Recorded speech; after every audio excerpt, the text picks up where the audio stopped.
আসসালামু আলাইকুম, সবাই কেমন আছেন? আশা করি সবাই ভালো আছেন। তো আজকে ভোর আনুমানিক ৫টা বাজে চলে আসছি, ৫টার আগে আর কি। ফজরের আগে চলে আসছি সেহরি খাওয়ার পরপরই। তো আসলে ঈদের সময় কতটা ব্যস্ততা আর কতটা পরিশ্রম আপনারা না দেখলে বুঝবেন না।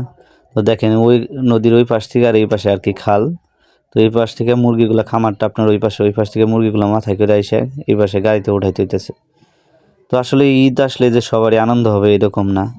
তো আসলে যারা খামারি বা ব্যবসা বাণিজ্য করে পরিবারের একটা দায়িত্ব থাকে, তাদের পরিশ্রম বা কষ্টটা কীরকম হয় আর যদি বড় না হইতাম ওই রকম বুঝতাম না। আসলে ফ্যামিলির দায়িত্ব বা পরিবারের দায়িত্ব যখন আপনার ঘাড়ে পড়বে তখনই আপনি বাস্তবতাটার সম্মুখীন হবেন।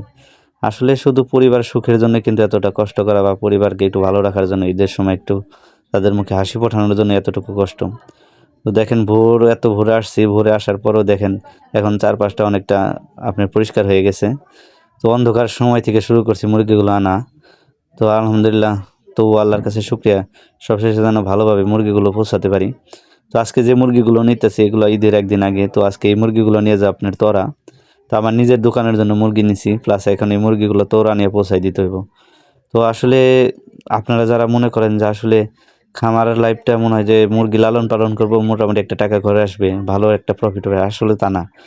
এই খামার পিছনে যে কতটা কষ্ট, কতটা পরিশ্রম, কত কিছু থাকে, যারা খামারের সাথে দেখে বা পরিশ্রম করে তারাই বলতে পারবে। তো আমি সকাল আনুমানিক এত সকালে আসছি মুরগি নেওয়ার জন্য। তো আসলে আমি এই লাইনে যদি না আসতাম তাহলে বুঝতাম না আসলে যে কতটা কষ্ট। টাকা দেখা যায় ঠিক আছে।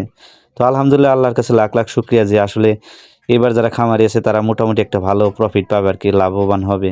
তো আল্লাহর কাছে এই জন্য শুকরিয়া যে এখন বর্তমান যে বাজারটা আছে অনেক ভালো আর কি। তো মোটামুটি তারা অনেক টাকা লাভবান হবে আর কি, আমি আশা করি। তো সবশেষে সবাই দোয়া করবেন এবং আমার জন্য। তো দেখেন মুরগিগুলো এখন ভরতেছি, তো এই মুরগিগুলো নিয়ে যাব আপনার সেই তোরা মানিকগঞ্জে। তো ওইখান থেকে এসে আবার দোকানে কাজ করবো। আসলে পরিশ্রম না করলে আপনি জীবনে কিছুই করতে পারবেন না।